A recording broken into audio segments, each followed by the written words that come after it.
Fala pessoal, tudo certo com vocês? Aqui quem fala é o Neon, do meu lado hoje tá o Roger. Legalizado. Hoje a gente vai falar com o Henrique Danielowski.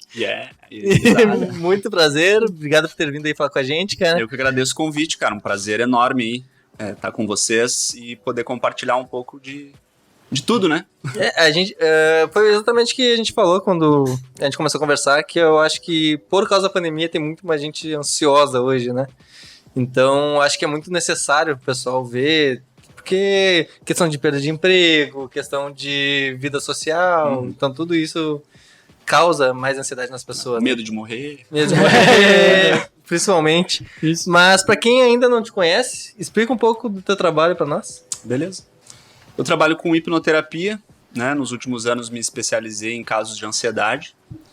E aí o meu objetivo com a terapia é, de fato, ajudar as pessoas que estão precisando, principalmente nesse momento, a conseguir, no mínimo, voltar a ter uma vida normal, né? Porque o que está acontecendo agora é que as pessoas que já tinham ansiedade estão tendo mais ansiedade, evoluindo para o nível de pânico, né? E quem nunca tinha ouvido falar em ansiedade está tendo a oportunidade de sentir isso na pele, né? Sim. Uhum. Às vezes aquele mal-estar, o cara passa, sei lá, uma semana direto em casa sem poder fazer nada. Por causa da pandemia, quem não precisa sair para trabalhar, né? Aí o cara vai no supermercado lotado, dá um mal-estar, um negócio diferente.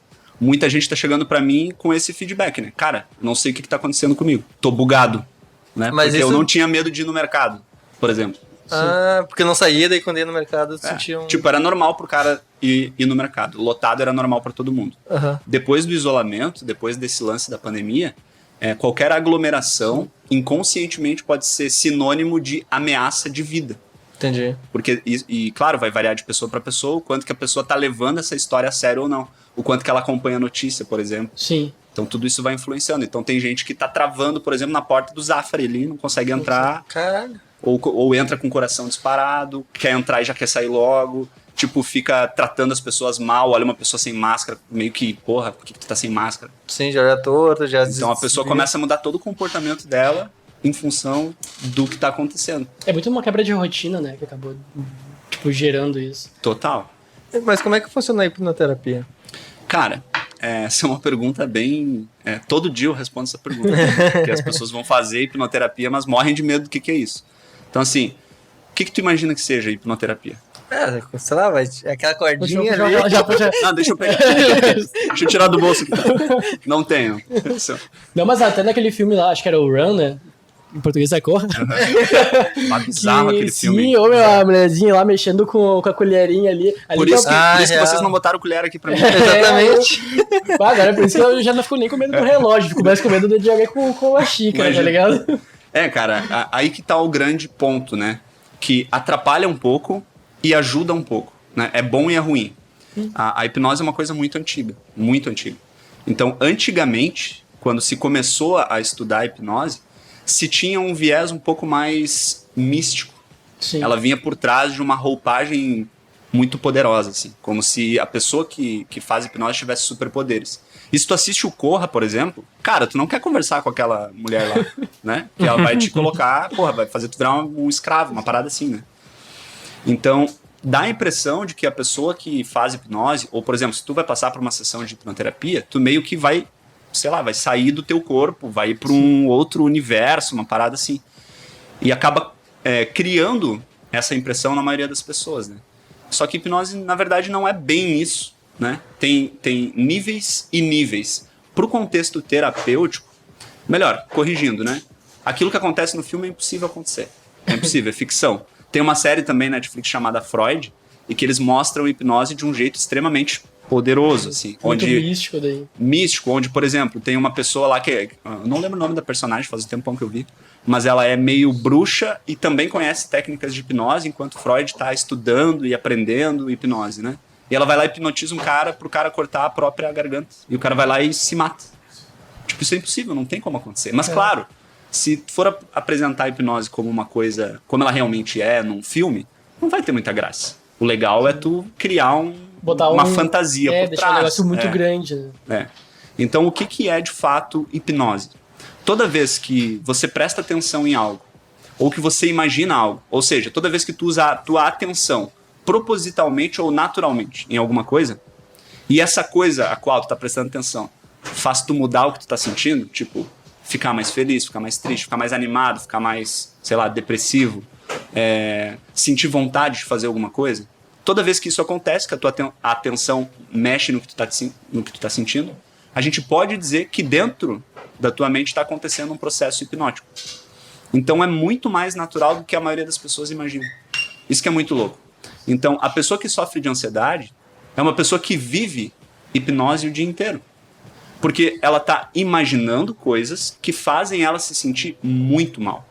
Ela cria um cenário sobre o futuro que não existe, que poderá existir, não se tem certeza, que é um cenário catastrófico. E se colocando nesse cenário catastrófico, ela começa a sentir medo.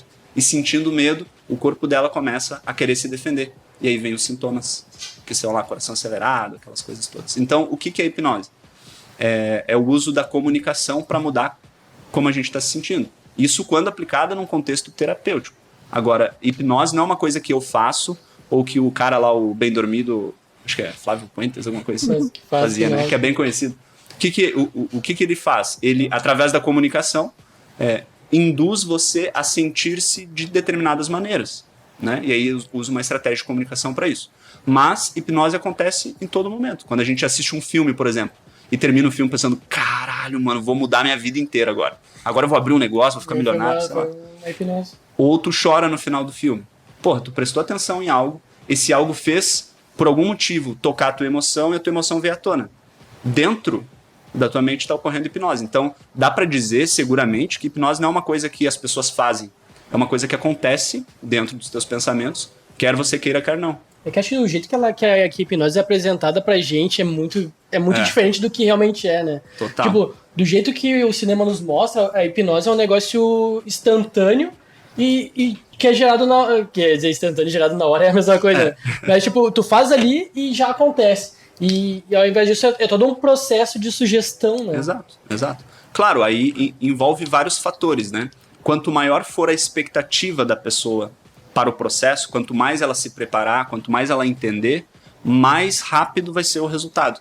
Só que isso não é de fato uma regra, né? Varia de pessoa para pessoa. Mas, por exemplo, se eu chegar, que nem tem vídeos na internet, né, virais assim da hipnose, que a pessoa supostamente chega num desconhecido na rua, do nada dá meio que um susto na pessoa, durma, daí a pessoa meio que cai assim.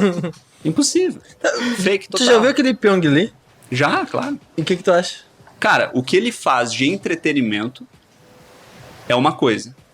O que ele faz de terapia é outra coisa. Mas, para algumas pessoas, é perfeitamente possível passar por aquelas experiências de tu... Por exemplo, a gente fazer um processo e falar que o Roger é o Axl Rose e tu enxergar o Axl Rose.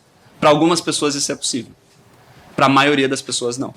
Eu já tentei passar por essa experiência com a ajuda de colegas que fazem hipnose também, que trabalham com isso, e não consegui. Então depende do grau de sugestionabilidade de cada um.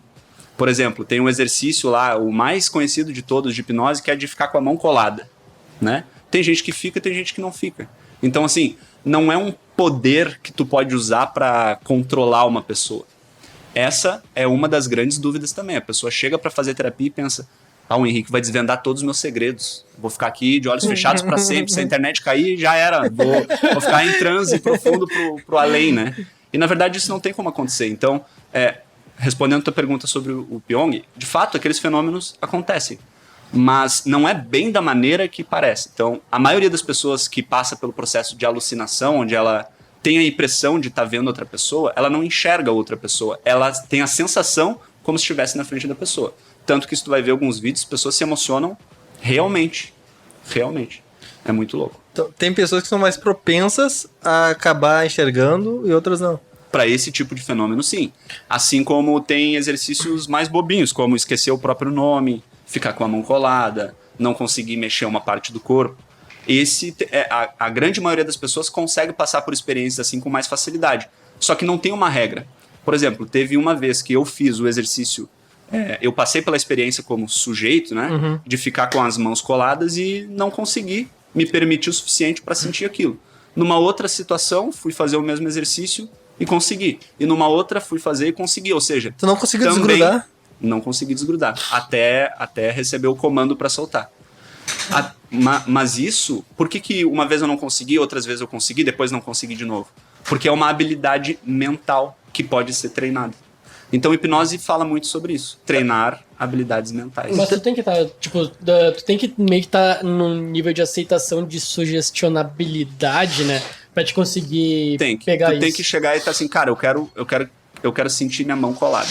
Porque se tu chegar lá e não, isso não vai acontecer. O negócio... Cara, tem gente que no fundo sabe que isso acontece e que não quer que aconteça, mas pode acontecer. Sim. Na maioria das vezes, se o cara quer, tipo assim, vou testar. Eu já recebi muito isso, né? Duvido tu me hipnotizar. Não, eu prefiro nem fazer, porque a pessoa não vai passar pela experiência. Sim. A gente podia... Tu faria com a gente? Pega ali, fazer esse teste? Claro. Seria legal fazer. Claro. Não, então tá. Mas assim, fica até o final. No contexto terapêutico, a pessoa já chega pra mim dizendo assim, cara, me ajuda. Até porque geralmente quando o cara quer procurar, né, o cara já tem meio Então, a pessoa quando chega pra mim, ela não chega assim, eu quero ver o Axl Rose. Ela, tipo assim, ela quer voltar a sorrir, ela quer voltar a poder andar livremente na rua, Sim. ela quer ter um relacionamento bom, ela quer se sentir bem. E, cara, tem gente que acorda sem vontade de acordar, velho. Mas isso não causa uma dependência? O quê? De quando a pessoa tá mal, ela tem que procurar pra fazer uma hipnoterapia pra melhorar de novo? O que causa dependência é medicação. Depende, né? Depende. Hoje existem vários tipos de terapias diferentes. O tipo de terapia que eu faço é uma terapia que desenvolve a autonomia da pessoa. Então, dentro do meu processo de terapia, a pessoa aprende a usar a hipnose a favor dela. Ela entende que não é comigo o negócio. Entendi. Não sou eu que mudo a vida dela. Entendi. Não, eu ensino para ela uma estratégia para que ela consiga entender o que está acontecendo, entender de onde vem isso. Porque, normalmente, um quadro de ansiedade não se instala assim, da noite pro dia. Normalmente, ele vem vindo, a gente negligencia e vai vindo. E aí, quando vê, estoura. Chega um momento, eu sempre gosto de falar assim, né? Que o copo transborda. O que é o copo transbordar? A pessoa tem uma crise de pânico. Cara, é muito louco. Não sei se alguém daqui tem ansiedade ou já chegou ao ponto de pânico. O Roger é bem ansioso. Isso era até uma pergunta que eu ia te fazer, porque às vezes eu fico muito confuso na ideia de percepção de um ataque de pânico e de um ataque de ansiedade. A diferença é a seguinte, existe uma diferença entre momento de ansiedade, crise de ansiedade e crise de pânico. Momento de ansiedade são longos minutos, por exemplo, horas, às vezes um turno inteiro se sentindo angustiado, com alguns sintomas, vamos colocar aí de 0 a 10, com alguns sintomas no nível 6, nível 7. Sim. Crise de ansiedade tem que ter duas coisas, curta duração, ou seja, tipo 10, 15, quando muito 20 minutos, e um pico muito grande de sintomas físicos. Aí o que estava no 6, 7 vai lá pro 10, estourando. Sim. Isso é crise de ansiedade, mas a pessoa sabe que ela está tendo uma crise de ansiedade. A crise de pânico é quando a pessoa tem uma crise de ansiedade, só que é mais severa, é um nível máximo. Elas são muito parecidas. A diferença da crise de pânico é que a pessoa sente como se ela estivesse morrendo. Ela diz para as pessoas, cara, me leva para o hospital porque eu estou morrendo. Chega aí para o hospital muitas vezes, achando que está morrendo. Então, a diferença principal da crise de ansiedade para a crise de pânico, na intensidade, é a sensação de morte. A pessoa que está em crise de pânico, ela tem a certeza que ela está morrendo naquele momento. E não está acontecendo absolutamente nada. Isso que é o mais louco. Em que momento tu acha, então, que é ideal a pessoa procurar ajuda antes que chegue nesse estágio? Cara, quando a ansiedade começar a impedir que tu faça coisas que antes tu fazia de boa, por exemplo, a gente está aqui gravando o podcast. Aí tu chama um convidado, por exemplo. E aí meia hora antes começa a te dar um negócio estranho, tu meio que não consegue... eu acho que eu vou desmarcar. Porra, acho que... Não sei se vai ser legal. Vê se ele consegue outro horário. Começa a protelar coisas que pra ti são muito importantes. Esse é o momento de buscar ajuda. Entendi. Quando ela começar a te privar de alguma maneira, é o momento de buscar ajuda. E é o maior erro, né? Porque a maioria das pessoas sente isso e deixa. Aí sente de novo e deixa. Aí a pessoa entra no ciclo da evitação. Ela começa a sentir a parada, evita a parada, aí tem um alívio, né? Tipo, desmarquei, desmarquei. Aí na próxima vai ser um pouquinho pior. Aí tu vai dando corda. E vai acumulando, É que nem tu falou, né? Daí o copo transborda. Chega num ponto que, tipo, o que pode acontecer daí? Cara, essa é uma pergunta que eu recebo muito também. Ansiedade pode matar? Posso ter um AVC? Posso... Pois é. Não. Um ataque cardíaco? Não. Não mata, não... Cara... Vou pagar a garrafa desse lado. É impossível uma pessoa morrer durante uma crise de ansiedade. Mas a sensação que ela tem é de que tá morrendo. É isso que eu acho hilário, tá? Porque, tipo, enquanto alguém geralmente, tipo, tu tá tendo um ataque de ansiedade hoje, geralmente tu tá só ansioso. E a pessoa fica tentando dizer, tipo, ô meu, calma que vai passar. Pior tipo, coisa que tu pode falar. Não tem o que fazer, tá ligado? Não tem, cara. Não tem. A melhor coisa que tu pode dizer pra uma pessoa que tá em crise de ansiedade, tipo, falar pra ela ficar calma não vai adiantar. Porque daqui a pouco eu acho que a gente entra um pouco mais nisso, eu explico em mais detalhes, mas, cara, a pessoa, ela tá sentindo que tá morrendo. Tu falar calma pra pessoa não vai adiantar. O que tu pode falar pra pessoa é o seguinte: eu vou ficar contigo aqui até isso passar. Pronto. E aí, claro, se tu souber alguma técnica, alguma coisa, Sim. vai ajudar a pessoa. Tem algumas técnicas que eu ensino que ajudam, mas tu tem que estar muito preparado. Né? Não, mas porque é, legal, a pessoa... é até legal de saber disso, de tipo, às vezes é só ter a presença de uma pessoa Cara, ali, tá ligado? Tem gente que quer abraçar a pessoa, velho. A pessoa tá em crise de ansiedade, vem a pessoa quer abraçar, quer fazer carinho. Não flui. Não flui. Então, assim, tô aqui contigo, né, até o final, e é isso. Eu vi que... Tem um vídeo que eu vi que a pessoa tava deitada, olhando pro céu, enquanto tava tendo uma crise de ansiedade. Chegou uma pessoa, simplesmente deitou do lado dela, deu a mão e ficou ali. É a mãe dela, né? Isso é se conectar. Na PNL a gente chama isso de rapport. É como se conectar com uma pessoa, né? Tipo assim, a pessoa tá em crise de ansiedade, às vezes a gente quer... com a melhor das intenções, quer animar a pessoa, quer contar uma piada pra pessoa, quer dançar, quer fazer a pessoa rir, bota uma música da Xuxa pra pessoa se animar. Não adianta. Então, qual que é a estratégia que a pessoa usou ali? Se colocou no lugar da pessoa. Eu vi esse vídeo, a menina até ia se levantar, e aí eu acho que a mãe dela se deita do lado dela e fica ali um pouquinho com ela, até passar. É isso, velho. É isso. É só esperar, não tem muito o que fazer. Não tem. Claro, não tem. Tem muitas técnicas, muitos protocolos que Pra você isso pode tem fazer. que ter o conhecimento. Não, Tem que... Cara, não pode tem que estar piorar disposto. se fizer alguma coisa muito errada. Claro que pode piorar, né? Mas... Assim, ó, o que a gente tem que entender sobre crise de ansiedade, sobre crise de pânico? É o contrário de morrer. É o contrário de morrer. Qual que é o contrário de morrer? É eu tentar sobreviver e me defender a todo custo.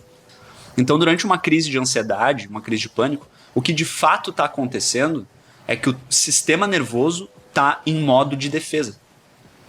É como se a pessoa estivesse na frente de um predador. Vocês já foram assaltados alguma vez? Já. Cara, eu ia até falar que eu acho muito estranho a sensação que eu tenho. Tipo, dizer a sensação que eu tenho de ser assaltado, porque várias vezes já fui assaltado, tá ligado? Mas, tipo, é diferente de um ataque, de um momento de ansiedade normal que eu tenho no dia, porque geralmente quando eu tô ansioso durante o dia, eu percebo que a sensação física é de muito calor. E aí o coração tá palpitando, e eu sinto que eu tô ansioso. Mas geralmente quando vão me assaltar, principalmente quando eu vejo a arma, tá ligado? Quando vão me assaltar, quando eu que vejo merda. a arma. Quando vê a arma é difícil não ficar, né? E eu gelo, no sentido de, tipo, o meu corpo fica totalmente o contrário de quando eu tô ansioso. Eu fico totalmente gelado, eu consigo sentir o meu coração, parece que eu tô totalmente tranquilo, porque eu sei que eu tô num momento de muito estresse. E eu fico tipo, eu sei o que eu tenho que fazer, é só eu não fazer alguma coisa errada, Perfeito. Tá ligado? Perfeito. E daí parece que eu fico muito calmo. E depois que o assaltante vai embora? Depois que ele vai embora, aí parece que explode, né?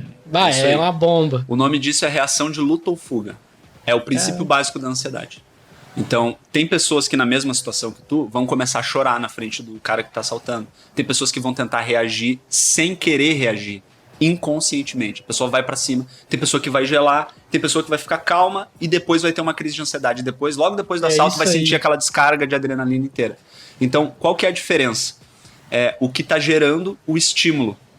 Quando a gente tá tendo um momento ansioso, uma crise de ansiedade, normalmente não tem nada de ruim acontecendo, de fato, no momento. Tipo assim, aqui não tem nenhum perigo.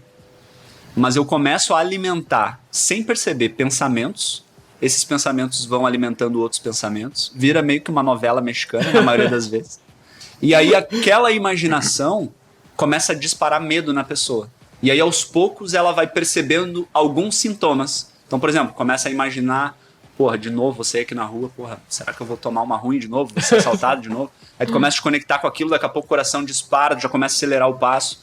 Só que aí a pessoa que sofre muitas vezes com crise de ansiedade, ela já começa a imaginar que só do coração disparar, ela já pensa, vou passar mal de novo. E se eu passar mal de novo aqui na frente de todo mundo, caramba, o que pode acontecer? Aí o medo de passar mal gera mais medo. Então, No pensamento, o ciclo da ansiedade é um pouco mais lento e ele vai sendo percebido de uma maneira diferente, que nem tu falou, pra ti é meio que um calor que dá e alguns outros sintomas. Sim. Já quando tu tá numa situação de risco real, tu gela.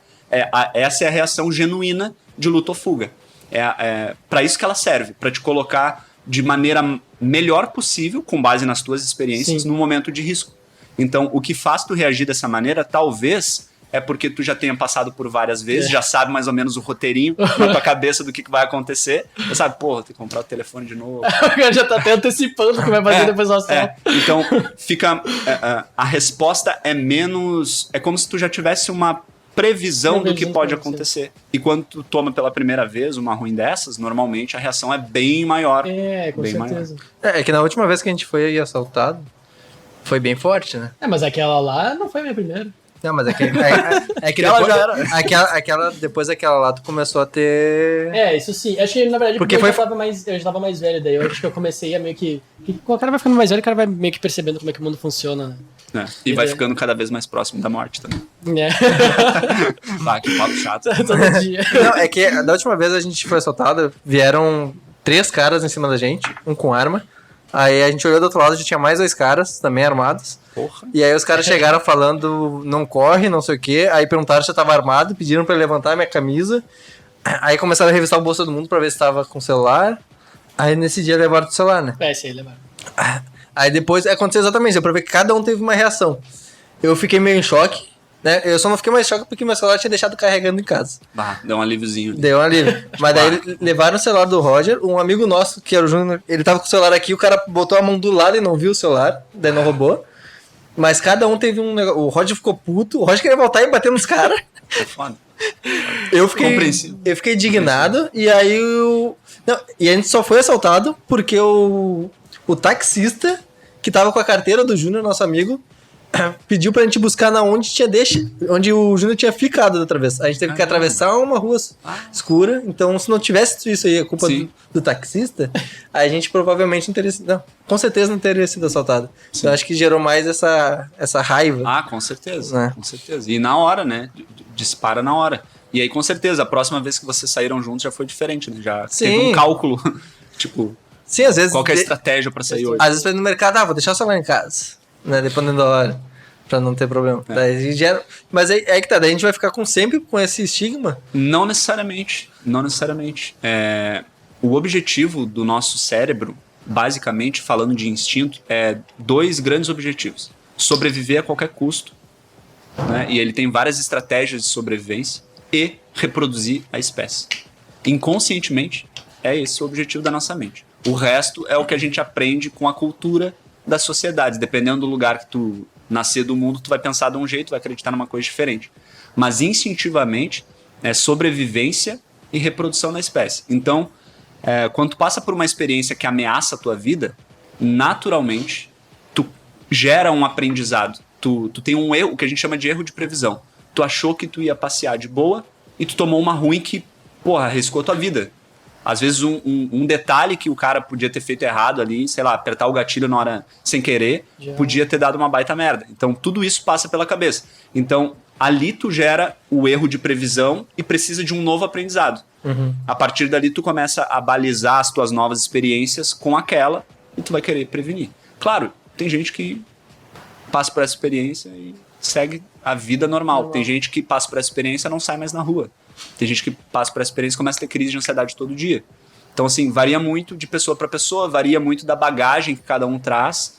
E aí, quando eu falo de bagagem, eu falo da vida como um todo, né? Como que foi a infância, um monte de coisa. Porque, às vezes, na infância, a pessoa teve uma infância dura, mas ao longo da vida conseguiu desenvolver uma força maior para lidar com as coisas. E aí, de tão forte, tão confiante, ela começou a tomar muita porrada. E aí, vem tudo à tona novamente. Né? Sim. Então, cara, quando a gente fala de terapia, a gente não fala de casos de ansiedade, a gente fala de pessoas, né? Porque cada pessoa, na mesma situação, agiria de uma maneira diferente. Claro que tem as semelhanças que a gente pode destacar, mas a grande maioria das pessoas vai ter uma experiência única. Pois não é só aquele momento naquele ambiente, toda a bagagem que a pessoa tem. Por exemplo, eu tava vindo agora pra cá e eu tava pensando assim, porra, que loucura, cara. Tem gente que nessa situação que eu tô dentro de um carro com outra pessoa, mesmo usando máscara, A pessoa tem uma crise de ansiedade. Ela não consegue. Ela não viria. Daria um jeito de não vir. Porque aquele ambiente, estar num carro com uma outra pessoa desconhecida, representa um risco para aquela pessoa. E para mim não representa um risco, talvez para vocês não. Mas olha a que ponto que chega, né? Eu tenho muitos clientes que, por exemplo, não conseguem entrar no supermercado, não conseguem sair para fazer uma caminhada. Tem uma cliente especial que não consegue abrir a janela porque tem medo que entre alguma coisa e vá contaminar a família dela. Caramba. Olha o nível que chega, a distorção que a nossa estratégia de sobrevivência, né, chega. Então, voltando, a função da nossa mente é o quê? Nos proteger e reproduzir a espécie. E ela vai criando aprendizados que muitas vezes não tem lógica, não tem racionalidade por trás, mas que fazem algum sentido para aquela pessoa naquele momento. E isso às vezes vira um problemão. E como é que tu faz para confortar essas pessoas? Por exemplo, essa que não abre nem a janela. Pra dizer, não, pode abrir a janela, tá tudo bem, não tem tanto risco como Cara, é difícil. O primeiro passo é que tem gente que sofre disso e não procura ajuda, né? As pessoas que procuram ajuda, elas já têm vamos usar o mesmo termo, ela tem medo de abrir a janela, mas ela já tem a janela aberta para mudança. Ela já entendeu que ela precisa de ajuda, ela já entendeu que tem algo ali que não tá legal. Então, ela já chega dizendo assim, mais ou menos, só me diz o que eu preciso fazer. O que eu preciso fazer para melhorar? Então, através desse canal de abertura, que aí a gente estava falando da hipnose, por exemplo, a hipnose de palco lá, que a pessoa precisa estar disposto a passar, que a pessoa precisa ter um nível de sugestionabilidade maior. Sim. A pessoa para terapia com hipnose, ela não precisa de nada, não precisa ser suscetível, não precisa de nada, porque ela já chega dizendo assim, cara, me ajuda. Algum jeito eu preciso conseguir viver, isso aqui não tá legal. Então aí a gente vai desenvolver os 3 pilares dentro do meu processo, né, que eu estruturei, que são os 3 pilares para a pessoa começar a superar isso. O primeiro pilar são as feridas emocionais, o que está por trás daquele, o que fez com que a coisa chegasse naquele nível. Qual que foi a sequência? E aí vem lá da infância, desde bem pequenininha. Como que reagia a isso? A gente faz um estudo, um entendimento, analisa a rotina da pessoa e a gente vai localizar e tratar as possíveis feridas emocionais, o que está por trás daquilo. Porque normalmente o problema não é de fato o problema. Por exemplo, o fato da pessoa não conseguir abrir a janela com medo que fique doente, esse não é o problema. O problema é o que está permitindo que isso aconteça, né? Fazendo com que o cérebro se comporte dessa maneira. Então a gente localiza as causas emocionais disso, e aí a hipnose nos ajuda bastante, porque de olhos fechados é muito mais fácil a gente entender o que está sentindo, a gente pensar sobre nós mesmos, é muito mais fácil trazer à tona lembranças, trazer à tona momentos que a pessoa sentiu ansiedade, para entender quais aspectos que geram medo, porque a ansiedade não é uma doença, a ansiedade é uma resposta ao medo. Então, o que está causando medo, né? Então a gente vai, localiza essas feridas emocionais, depois tem os outros 2 pilares do processo, que são novas habilidades mentais. O que isso significa? Novos jeitos de pensar. Por que quando eu penso que eu vou abrir a janela, eu sinto medo? O que está por trás disso? Então a gente precisa muitas vezes... até fazer um treino mental. A hipnose permite que a gente consiga colocar a pessoa nessa situação várias vezes, com níveis de enfrentamento onde ela cada vez se sente mais segura para tomar aquela ação, para que quando ela vá fazer essa ação realmente, ela já tenha a previsão de que vai ficar tudo bem. Entende? Além das habilidades emocionais, mentais, entram as habilidades emocionais, que aí é como que a pessoa lida com o medo. Quando ela sente medo, o que ela faz? Como que o corpo dela se sente quando ela sente medo? Qual que é a primeira reação quando ela sente medo? E aí a gente, dentro do processo, a gente vai induzir situações de medo para perceber a resposta da pessoa e entender onde pode ter mudança. Então, assim, não é uma coisa simples. Parece simples, né? Quando a pessoa conta lá a história dela, eu estava muito mal, fiz um processo com o Henrique e estou me sentindo bem. Hipnoterapia me ajudou muito. Parece que é muito simples, mas é necessário uma análise profunda da rotina da pessoa, da vida da pessoa, de como que a pessoa conta a própria história, quais palavras ela escolhe para representar aquilo que ela está sentindo, se a pessoa romantiza o sofrimento dela ou não, se aquele sofrimento em si tem algo por trás. Por exemplo, eu tive um caso de uma pessoa que tinha crise de pânico ao andar de ônibus. E a gente foi investigar a história da pessoa, né? Entender junto com ela o que acontecia. E era uma mulher extremamente independente, uma mulher que fazia tudo. Andava com o carro dela e ela trabalhava com eventos à noite. Então ela ia, ela trabalhava com a parte comercial e ela tinha que ir em eventos, em hotéis, para falar com os caras e tentar fechar negócio. E o marido dela também trabalhava em outra coisa e era mega ciumento. Então, enquanto ela era uma mulher independente, forte, uma mulher bonita, que tinha atitude, o relacionamento dela era um inferno. O cara ficava no pé dela. Tocando toda hora. Nossa, esperava ela na porta pra saber, ficava olhando o que ela... Abusivo? Abusivo. Um inferno.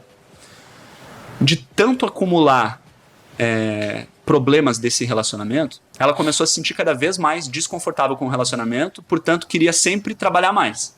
E de tanto trabalhar... Pra ocupar a cabeça. Dá pra sair, ficar longe do cara. Exatamente. Né? E quanto mais essa mulher trabalhava, mais problema ela tinha, porque supostamente ela podia estar fazendo qualquer outra coisa. Sim. Cara, o relacionamento abusivo é um inferno. Então, a vida dela se tornou um inferno sendo quem ela realmente gostava de ser. Até que uma vez, quando ela estava saindo de casa, logo após ela ter uma briga com o marido, saindo de casa para trabalhar, ela teve uma crise de pânico dentro do carro. Caralho. E aí ela não pôde trabalhar naquele dia. E a partir dali, sempre que ela ia trabalhar, ou tentava ir trabalhar, crise de pânico. Ficou vinculado. Só que aí, olha só a merda que deu. A pessoa que tem crise de pânico, ela começa a ter medo de ter crise. Então ela começou, a vida dela virou disfuncional. Completamente disfuncional. Não conseguia mais fazer nada. Só que aí, o maridão, que antes era um filho da puta, com perdão da palavra. Não, pode falar o palavrão que tu quiser aqui. Então tá à vontade. Vai lá. O relacionamento que antes era uma merda, virou uma maravilha. Porque ela se tornou, naquele momento, uma mulher fragilizada e que dependia dele pra tudo. Homem tem um problema de ter um relacionamento com uma mulher que é empoderada, né? Que é independente, que é forte. Exatamente. Tem. Porque daí ele acha que vai ser descartável. Mas mesmo empoderado não, ele vai ser descartável. É só ele ser um péssimo marido, tá ligado? É só tratar bem que ele vai ser de boa, independente se ela for empoderada ou não. E aí, cara, o mais louco aconteceu. Daí ela chegou no consultório e quando a gente foi entender essa história, ela descobriu que ela não queria superar a ansiedade. Porque o relacionamento dela ficou tão bom, entre aspas, que ela conheceu um lado do marido dela que ela nunca tinha conhecido. Porque como ela sofria e não saía, não se arrumava mais pra sair, a autoestima foi lá embaixo, a sensação de independência foi lá embaixo, dependia de tudo do cara pra fazer, o cara começou a falar o que ela queria ouvir, começou a dar atenção, começou a cuidar dela, ela se sentiu cuidada. E pela primeira vez na vida aquela mulher sentiu amor de verdade. Mas isso é pressão psicológica, né? Total. Caraca. E aí a gente descobriu que existia um ganho por trás. Então, quanto mais ela ficava mal, mais ela ganhava atenção, amor, daquele jeito todo estranho, mas ganhava. Era melhor pra ela, isso ela me falou, né? Cara, é melhor o estado que eu tô hoje, em relação ao meu casamento, do que quando eu tava independente, ganhava dinheiro, Caraca, olha, peso de valores, né? Então, como que a gente consegue fazer com que essa pessoa mude? Porque a maioria das pessoas que sofrem com ansiedade, se a gente analisa, na maioria dos casos, não é uma regra, existe por trás o que a gente chama de ganho secundário. É o que aquele problema trouxe de bom para a vida da pessoa. Às vezes a pessoa não percebe. Mas se ela voltasse a ser independente, talvez ela terminasse o casamento dela. E como ela viu os pais dela separados a vida inteira, ela não queria sofrer igual a mãe dela sofreu.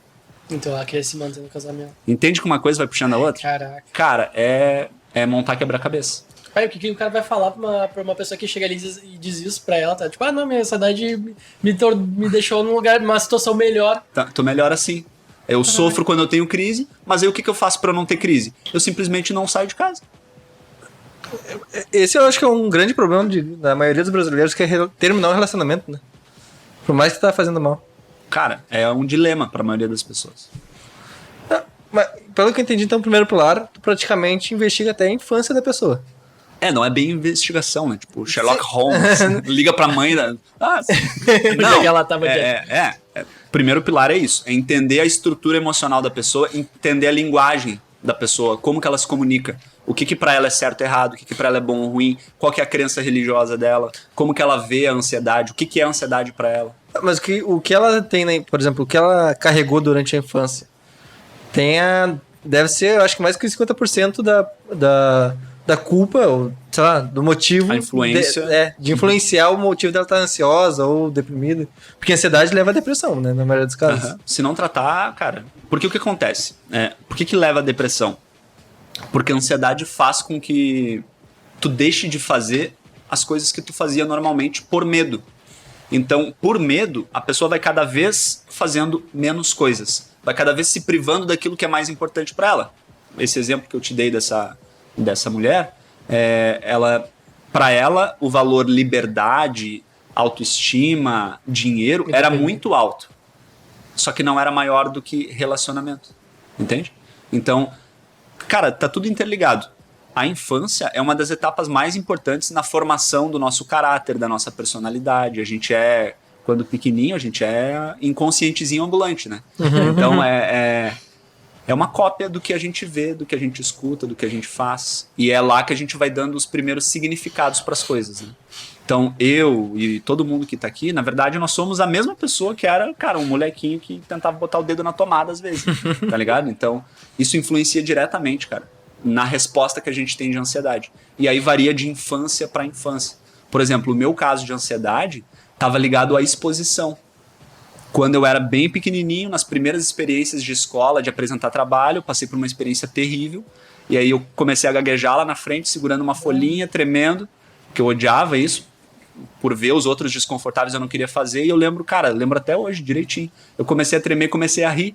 E aí quando eu dou muita risada, eu começo a ficar muito vermelho, né? E eu comecei a rir e a sala inteira começou a rir.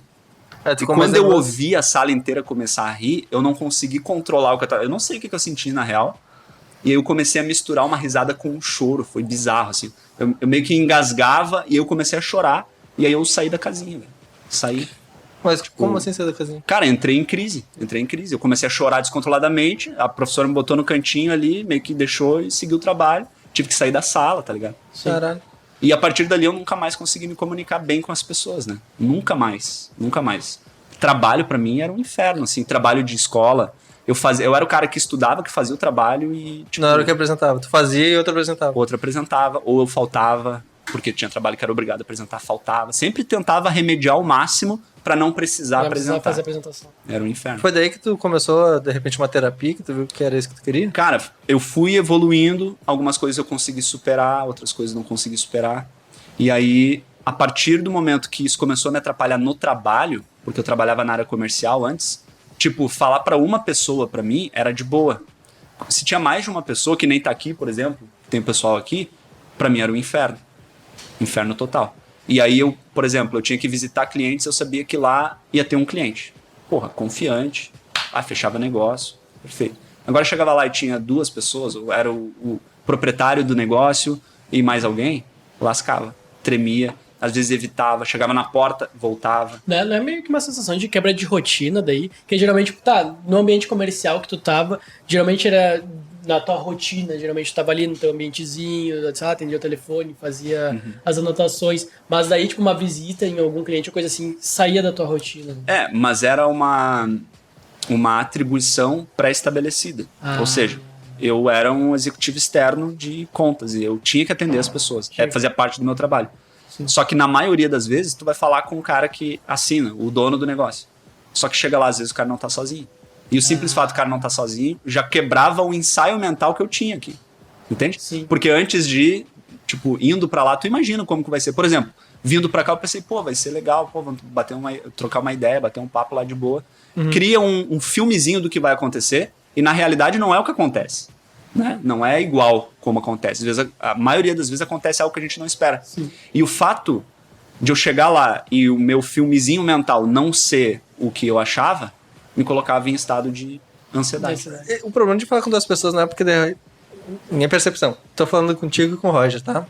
Aí eu tô falando contigo, aí eu fico pensando o que essa pessoa tá pensando sobre isso. Julgamento. Qual é o julgamento dela enquanto eu tô falando contigo? Isso aí quando eu viro pra ele, eu faço a mesma coisa contigo, não? Isso aí. É o medo do julgamento. Medo de ser julgado. No meu caso, era o medo de que as pessoas começassem a rir igual foi da primeira vez. Entende? Que é passar a vergonha total que nem eu passei quando eu era bem pequenininho. Porque pra mim, quando eu era criança, aquilo representava algo muito grande. E aquilo vinha à tona. Então, em poucas palavras, isso é muito louco. Em poucas palavras, é como se quando eu estivesse na frente de alguém, numa reunião ou em cima de um palco para falar, eu voltasse a ser aquele menino lá.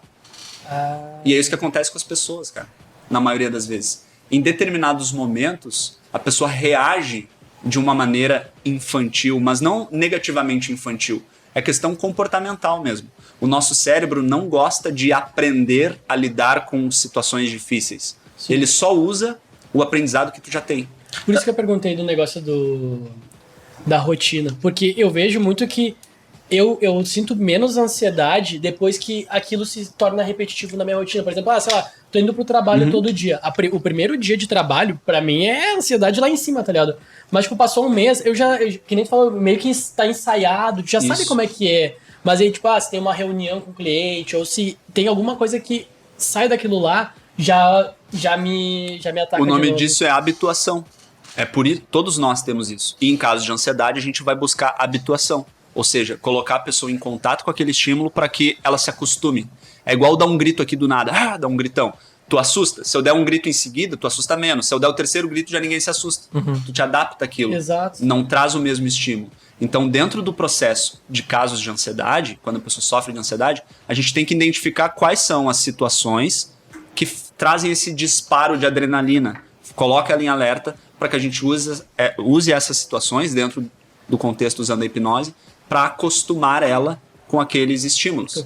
Então, existe um momento de tratar as causas emocionais? Existe. Existe um momento de, quem sabe, ter oportunidade de reviver o que aconteceu? Existe, em alguns casos, isso é necessário. Mas existe um momento também de criar as novas habilidades mentais, que é o seguinte: antes eu me sentia muito mal quando fazia apresentações. Agora eu faço apresentações me sentindo, cara, até mais do que eu realmente sou. Entende? Então, através de estratégias mentais, a gente desenvolve essas novas habilidades.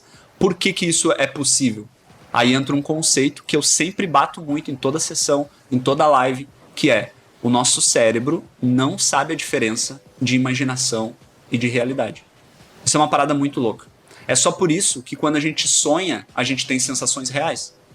Porque o cérebro não distingue real e imaginação. A nossa mente racional, o nosso fator crítico, distingue. Por exemplo, se eu imaginar aqui que eu tô, sei lá, andando de carro conversível, eu sei que eu não tô andando de carro conversível. Mas dependendo da minha habilidade de me conectar com esse pensamento, eu posso sentir uma sensação parecida com as referências que eu tenho de como seria andar de carro conversível. É a mesma coisa que a gente esperar chegar aqui umas 8 da noite e começar a falar de churrasco, de pizza. A gente vai começar a sentir água na boca, vontade de comer. Sim. Visualmente, né? Ativa tudo aquilo. Então, o nosso cérebro nunca vive a realidade. Ele vive a tua, né? A nossa percepção de realidade. Então, eu passo por essa experiência aqui de um jeito e tu passa de outro, porque são percepções diferentes. Então, nunca é a realidade. É sempre a nossa percepção da realidade. Por isso que tem gente que fica com muito medo e tem gente que fica, isso aí é frescura, né? Vai lavar uma louça. A gente faz os episódios e acha, que episódio do caralho, né? A gente vai olhar os episódios, não ficou tão bom assim quanto a gente achava. É isso. Depende da percepção interna de cada um, né? Sim. Mas voltando à questão da infância, tá? Que a gente acaba tendo que voltar pra ver os traumas passados. Alguns casos, sim. Mas o quão necessário tu vê, não sei, de repente nas escolas, trabalhar isso com as crianças. Porque quanto mais ela trabalhar, mais, não é calejado que eu digo, mas quanto mais conscientes elas estiverem sobre se autoproteger ou de repente saber como se comportar, não sei como é que pode. É essencial, cara. Até porque essencial. Do jeito que tu falou, eu até acho que é bem, bem legal de se trabalhar, que tu comece a conversar, tipo, eu diria, tipo, botar a criança numa terapia desde pequeno, sabe? Mas, tipo, eu não sei se do jeito que os pais possam conversar com ela pra auxiliar a criança nesses momentos. Mas nem só os pais, né? A escola também. A escola também, realmente. Hoje já tem algumas escolas que têm disciplinas de educação socioemocional, principalmente escolas particulares, né? Eu acho que não sei se na escola pública tem alguma grade, alguma disciplina que fale disso. Dificilmente. Acho bem difícil. Se tiver, pouquíssimas, mas, né? A maioria das escolas particulares já tem. Inclusive, eu fiz um story esses dias, acho que foi ontem, por isso talvez, que eu mostro lá uma revistinha que eu fiquei muito feliz, porque na escola que o Murilo, que é o nosso pequeno lá de 5 anos, tem um conteúdo voltado pra isso. Aí tu abre pra ler, cara, porra, é um Didático. conteúdo foda, assim, muito bom. Mas pra criança mesmo. Pra didático. criança, voltado pra criança e pros pais, Que né? legal, cara. Pra que o pai também Interage. entenda e aprenda. Porque se tu parar pra pensar na responsabilidade... Porque quando a gente fala que a maioria das questões... Tem gente até que fala que adultos não têm problemas, né? Que os problemas vêm todos da infância.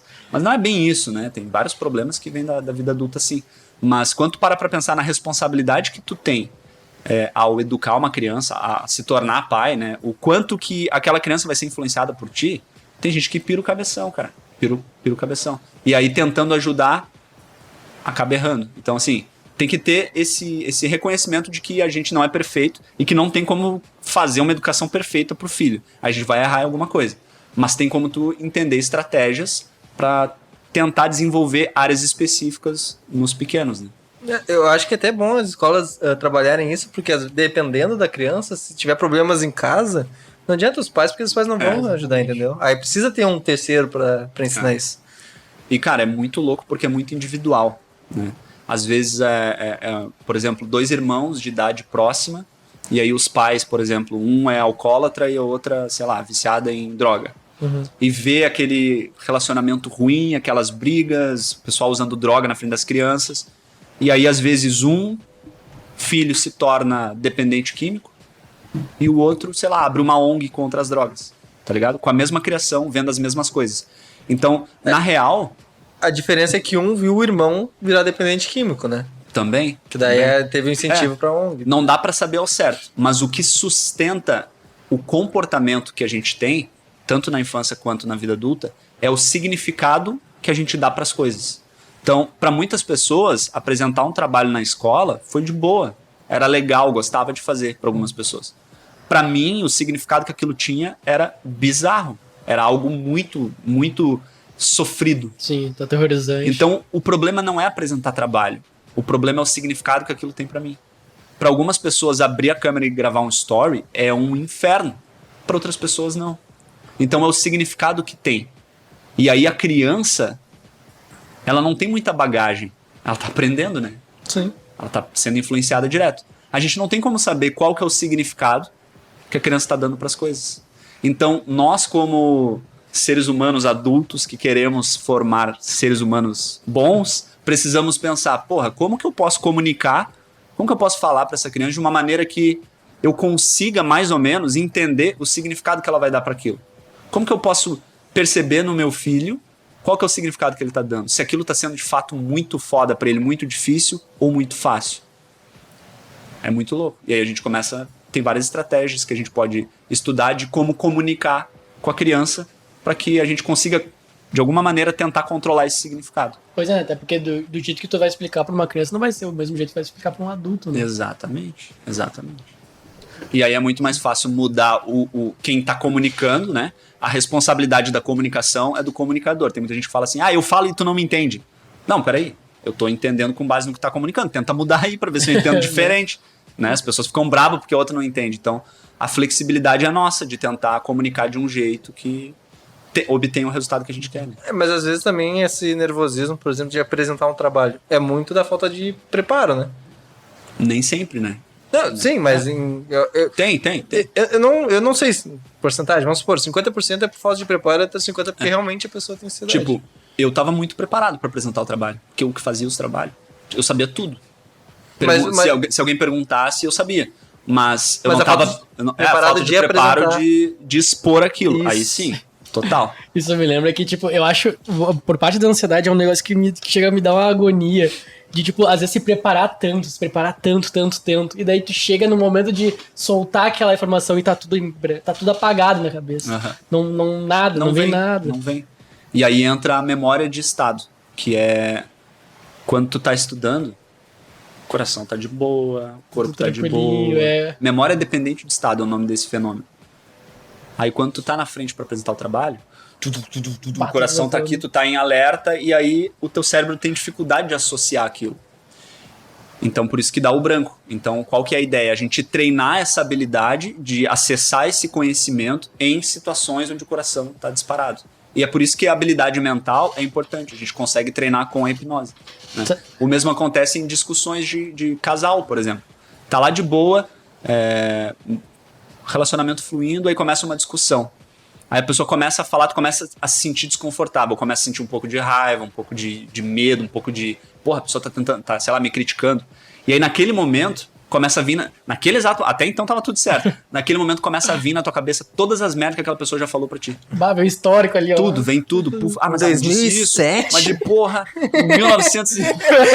Na primeira vez que a gente falou, ela olhou pra mim. Mas tu viu que tu lembra quando tu não quis comer comigo o McDonald's de 2003? A memória dependente de estado. E isso acontece quando a gente vai falar da infância. Então, quando a gente vai falar da infância dentro do processo terapêutico, às vezes a gente precisa trazer aquela sensação ruim à tona, porque conscientemente a pessoa às vezes não lembra nada da infância. Ah, Henrique, eu não lembro nada da infância, eu consigo fazer terapia? Consegue, porque dentro do processo a gente vai trazer à tona o que está te incomodando e buscar onde que isso que está te incomodando já se repetiu. E aí entra a memória dependente de estado. A pessoa quando entra naquele estado emocional, aí, putz, lembrei de um bagulho que aconteceu que eu não... Cara, como que eu não lembrava disso? As pessoas falam assim, né? Caramba, como eu não lembrava disso, cara? Isso aconteceu.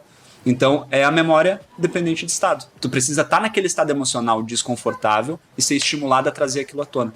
Às vezes vai, às vezes não vai, depende do momento que a pessoa tá. Esse negócio de trazer emoções à tona, não sei, agora essa pergunta sim.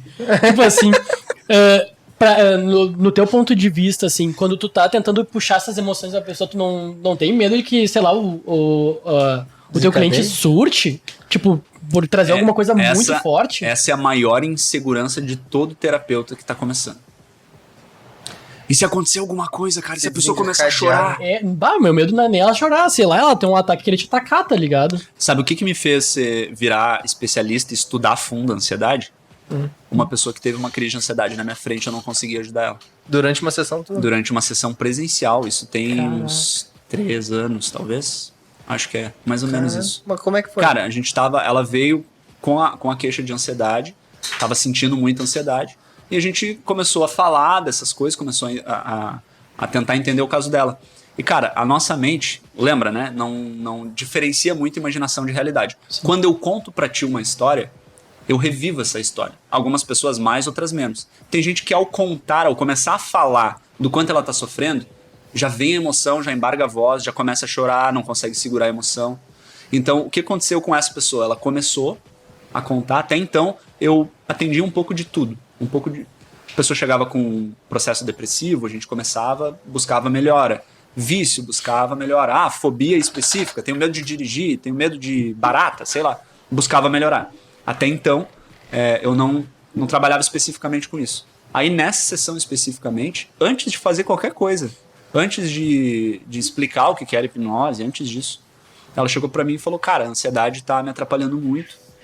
E eu tô começando, aí começou a contar. E quando ela começou a contar, ela já começou a embargar a voz. E embargou a voz, ela começou acredito eu, né, a se sentir desconfortável, porque tava chorando na minha frente, sim, o que é normal no contexto de terapia. E ali ela começou a ter uma crise de ansiedade.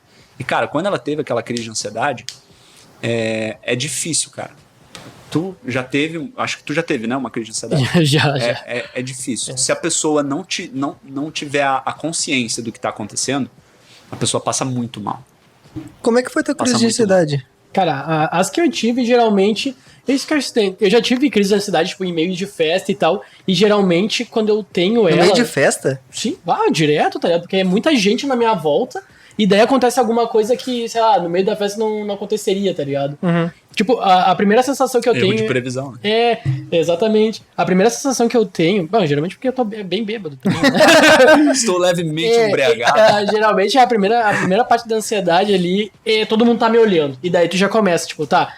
De tanto eu ter isso, geralmente eu começo a ter aquele, tipo, tá, tô tendo um ataque, o que eu vou fazer agora, tá? Geralmente eu sinto a sensação de que tá tudo se fechando.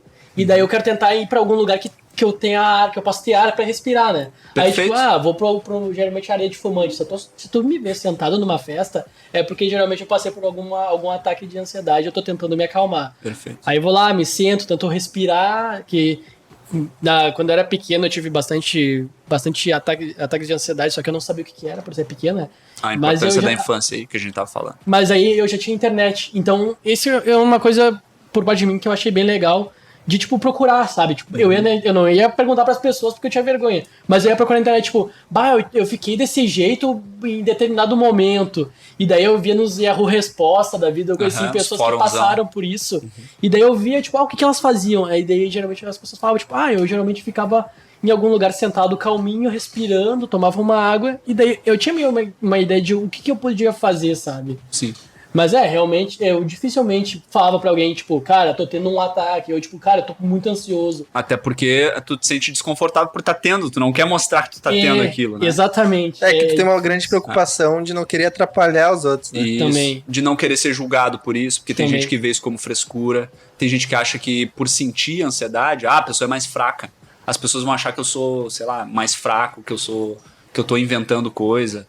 Mas pra mim, pessoas fracas é aquelas que não conseguem apoiar os próprios amigos, né? Eu concordo contigo. Não, Mas todo mundo tá propenso a ter uma problema ansiedade.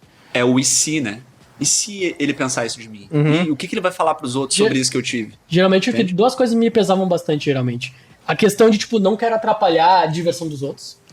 E também a questão de, tipo, eu fico muito naquela ideia, tipo, cara, eu gosto da ideia de ser independente. Então, tipo, eu sei que em algum momento isso vai acontecer comigo de novo e eu vou estar sozinho. Perfeito. Então, tipo, eu quero tentar lidar isso de um jeito sozinho, tá ligado? Perfeito. Esse é o perfil de pessoa que consegue superar a ansiedade. É tu querer essa dependência. Essa independência. Mas aí que tá o negócio, porque eu cheguei num ponto da minha vida, principalmente em relação à pandemia, que eu sei que eu preciso das outras pessoas também. Tipo, na minha vida, tá ligado? Perfeito. E daí, tipo, eu sei que nem tudo eu vou enfrentar sozinho. Mas ainda tem esse peso de querer enfrentar sozinho. Sim. Mas eu acho que isso tu passou por uma melhoria, cara. Porque antes tu queria enfrentar tudo sozinho. Exatamente. Mas eu vi que não tava adiantando. Normal, é que existe sempre nunca é ou uma coisa ou outra. Normalmente Nunca é preto no branco, né? uma mistura dos dois, né? Porque o que a pessoa que quer ser extremamente independente carrega? Normalmente a frustração. Quando eu precisava, não tava lá. Quando eu precisei de ajuda, ajudei pra caralho um monte de gente. E quando eu precisava de ajuda, não tinha. Que é o normal hoje em dia, né? É o normal. Aí esse tipo de pessoa vai trabalhar dessa maneira. Tipo, cara, é eu e foda-se. Eu vou ser o cara e pronto. Né? Sim. Então, existe um meio termo onde tu consegue, estando bem, estar ali pros outros e usufruir, porque o ser humano é social, né? A gente precisa dos outros. Inclusive, o medo do julgamento, o medo da rejeição, vem lá da nossa ancestralidade, porque antigamente, quando não se tinha sociedade, se o ser humano ficasse sozinho, ele estava fadado à morte, porque ele precisava de outros humanos para se proteger, para conseguir alimento, para conseguir uma chance de sobrevivência. Então, ser rejeitado, para nós, desde criança, é sinônimo de ser deixado para a morte. Por isso que todo mundo tem medo de ser julgado, medo de ser rejeitado, todo mundo faz de tudo. Quando eu tô falando todo mundo, eu tô generalizando, né? Sim. Mas a maioria das pessoas busca agradar o outro, busca para ser aceito. Porque quando a gente sofre muita rejeição, a gente sente uma dor que se equivale à dor como se a gente estivesse morrendo. Por isso que tem gente que acaba se mutilando, às vezes, para aliviar aquilo que tá sentindo.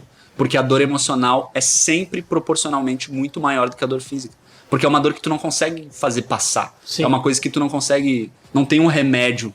Aí se mutila pra tentar passar um pouco da dor emocional Prefere e virar sentir física. a dor física do que, por alguns momentos, aquela dor lá. Caraca, isso aí me lembra muito o episódio do House, tá ligado? Que ele fez isso aí. Tipo, nossa, já viu House? Já, mas não lembro desse episódio. Não, é uma daquelas épocas que ele tava tomando Vicodin a full, tipo, ele tava tomando remédio por causa das dores dele. E daí chegou num ponto que ele tava com algum problema, passando por algum problema emocional, que ele pegou, acho que a bengala dele bateu no pé dele, tá ligado? Pra sentir a dor no pé e não sentir a dor emocional. É foda. E só pra... Claro, vai. Aí, quando a pessoa teve a crise de ansiedade na minha frente, eu entrei em desespero. Durante alguns minutos eu usei o que eu tinha naquele momento de ferramenta pra tentar ajudar. Só que acontece, tem pessoas que entram num processo de crise, de pânico, que a pessoa se desliga do momento presente e ela vive aquela realidade que tá passando na cabeça dela. A pessoa fechou os olhos, se contraiu inteira, cara, não dava pra abrir a mão da pessoa, de tão contraída que tava, e começava a se balançar assim, e chorando e gritando, e cara, o que tu falou, né? Da pessoa meio que surtar. Não, na verdade, não é surtar, é ela achar que ela tá morrendo e não saber o que fazer. Mas nesse caso que ela, por exemplo, ela fechou o olho, se segurou, ela cria um próprio mundinho pra tentar fugir da realidade? Na verdade, enquanto ela tava falando, ela criou um mundinho muito pior do que a realidade e não tava conseguindo sair desse mundinho pior que a realidade. Usando as tuas palavras, é isso. E ali, ela de olhos fechados, contraída, eu tentando na frente dela, me abaixei na frente dela, tentei de alguma maneira trazer ela pro momento presente, vamos dizer assim, e não tive efetividade. E aí, em alguns momentos, eu comecei a entrar em pânico junto com ela. Porque eu vi ela ali, e aí na minha cabeça começou o pensamento, e se der uma merda aqui? E se der um problema sério? Porque até então eu não tinha conhecimento suficiente para entender se podia dar um problema sério ou não. E o negócio foi aumentando. E onde eu tinha meu consultório é um lugar que é tipo um centro de treinamentos. E aí abaixo, ali no Menino Deus, abaixo tinha uma sala de treinamento, onde ficavam algumas pessoas, inclusive o dono lá, que é o Rafael Politano, grande amigo, grande parceiro. E naquele dia o Rafa tava lá. E aí eu com aquela pessoa lá não consegui. Chegou uma hora que eu não tava nem entendendo mais o que estava acontecendo. Fiquei morrendo de medo de dar um problema. Cara, eu abri a porta e dei um grito, né? Rafa! Aí subiu o Rafa lá, aí entrou. E eu fiquei. Cara, eu saí de mim naquele momento e não consegui dar continuidade ao atendimento. E aí ele, com o conhecimento que ele tem, porque ele também faz trabalhos de desenvolvimento pessoal, entende pra caramba dessas estruturas todas. Ele que dá treinamentos para várias pessoas ao mesmo tempo e tal, já tinha uma bagagem, já tinha visto aquilo acontecendo. Sim. Para mim foi um erro de previsão. Para ele não, para ele era, eu já sei o que acontece. Ele conseguiu acalmar a pessoa. E naquele momento eu pensei assim, cara, vou fechar o consultório, nunca mais vou atender. Não posso permitir que isso aconteça. A pessoa vem para ficar bem. E ela teve para mim uma crise que eu nunca tinha presenciado daquele nível, mas um nível assim, ó, extremo de tu pensar, cara, vou chamar a ambulância. Caraca. Muito louco. E depois dali, cara, eu me questionei, conversei com a Ana, que é a minha esposa, falei, cara, eu acho que eu vou dar um tempo, eu não sei. Comecei a me sentir muito mal, comecei a questionar tudo que eu sabia, tudo que eu tinha estudado, tudo que eu tinha desenvolvido. Naquele momento, os depoimentos que eu já tinha recebido de pessoas que tinham superado tudo, não estavam valendo mais nada, porque eu não conseguia ajudar aquela pessoa.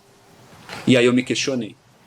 E aí a partir dali eu pensei, cara, o Rafa falou pra mim, cara, a partir de hoje tu vai ser o especialista em ansiedade. Ele que te deu a... Tu tem que usar, ele falou assim, cara, eu vi que tu ficou abalado. Tu tem que usar isso pra ser a tua maior força agora. E o cara, isso é muito legal, porque tipo, parece um momento decisivo, né? Tipo, ou tu abandona, ou tu pega aquilo ali e usa aquilo ali como a tua força, tá ligado? O significado que eu tava dando pra aquilo ferrou.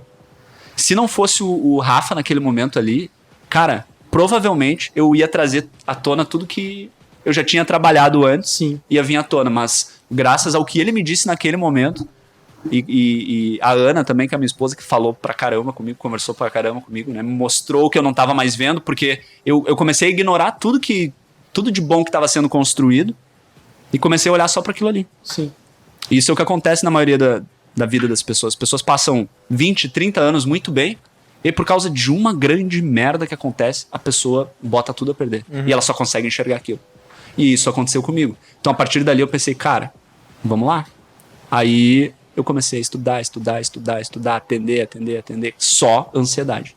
E aí eu descobri, eu entendi, depois de ter passado pela minha transformação, quando eu fui entender a estrutura da ansiedade, eu consegui entender como que eu superei, quais eram as etapas que eu precisava para superar aquilo, como que aconteceu o meu processo de superação, e eu comecei a estruturar os meus atendimentos baseado nisso e no que eu estava aprendendo.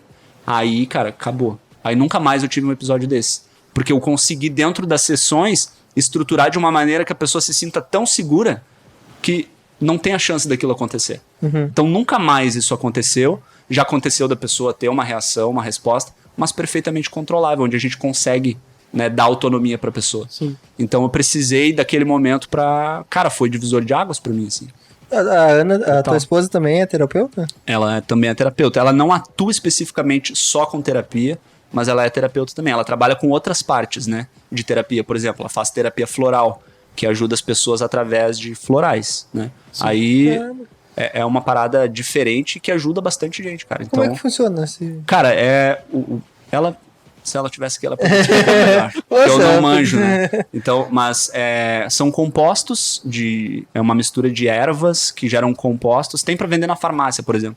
Então, qual que é o trabalho dela? A pessoa chega e diz assim, cara, tô sofrendo de ansiedade. Daí ela faz uma anamnese com a pessoa, entende quais são os elementos, como que é o comportamento da pessoa, e baseado nisso ela passa receita um floral.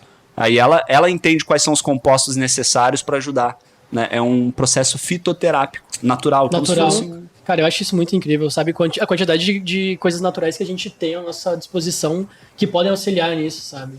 Tipo, cara, eu ouvi falar até que, tipo, o cara colocar tomar um chá de alecrim ou deixar uma coisa de alecrim ali já te ajuda também em relação a isso. Cara, hoje tem aromoterapia, por exemplo. Cromoterapia, que é o uso das cores, o quanto a cor influencia no teu estado interno. Musicoterapia. Porra, quer falar de música é por emoção, né? O cara consegue transformar emoções em palavras, em ritmos e melodia. Então, existem diversas ferramentas que tu pode trabalhar para se desenvolver. Cara, isso é muito legal. E tem gente tomando tarja preta, né? Exatamente. Hoje tarja preta tu veio como um rival das pessoas para enfrentar esses problemas? Cara, o maior rival que uma pessoa pode ter é ela própria. Porque o que acontece? O remédio tarja preta, ele age na química do cérebro. Ou seja, normalmente, ele vai ter um resultado, claro, adaptação ali de 15, 20 dias. Mas quando tu ajusta a medicação certa para ti, o resultado é muito rápido. E esse é o problema. As pessoas querem resultados muito rápidos. Aí o que tu vai querer? Tu vai querer ficar lá com o Henrique 6 semanas fazendo hipnose, desenvolvendo habilidades, enfrentando coisas que te incomodam, conversando sobre a tua infância, descobrindo as feridas que tu carrega na tua vida. Tu vai querer isso? Ou tu vai querer tomar um comprimido que faz tu dormir de boa? E de um dia pro outro melhor. Ou um comprimido que... comecei a sentir crise, vou lá e puf. Palpitou passou. Mal, né? Passou. Mas é uma falsa ilusão de melhora, né? Mas... uma ilusão de melhora. Mas o que as pessoas querem é o retorno imediato. Pra ter uma ideia, as pessoas chegam e falam pra mim assim, Henrique, quantas sessões pra eu ficar bem? Já quer estimar, né? Já quer o retorno imediato. Então, o maior vilão da medicação é a pessoa que usa. O condicionamento que ela cria. Mas a pessoa ansiosa vai querer acabar logo, né? Vai querer. Esse negócio do tempo fica me batendo. O negócio que me veio até no início, da verdade, das conversas. Que, tipo, a pandemia, meu. Eu imagino a quantidade de pessoas que começou a realmente se preocupar com esse tipo de... Com a ideia de se preocupar com o seu interior, porque teve que ficar em casa sentado porque não podia sair. Então, tipo, não tem mais aquele medo, tipo, chegou o final de semana, vou ir pra festa, coisa assim. Não, tu tem que ficar em casa. Então, tipo... Tu tem que conviver com a tua família. Exatamente, sabe? E daí, agora tu tem o tempo pra poder, tipo, se cuidar. Perfeito. E aí as pessoas entram em colapso. Porque a maioria das pessoas nunca tinha parado pra pensar sobre si mesmo. Porque, cara, estamos com o celular aqui, uma câmera ali... Os brother ali atrás, mais uma câmera aqui, luz, microfone, é estímulo pra caramba. E a vida de todo mundo é estímulo pra caramba. Cara, tu assistir Netflix rodando stories, velho. Tá ligado? Multitela, multiatenção, enquanto o filho tá lá brincando e a esposa tá conversando contigo. Aí tu tá olhando o story, a TV, ouvindo e ainda percebendo o que tá acontecendo no ambiente.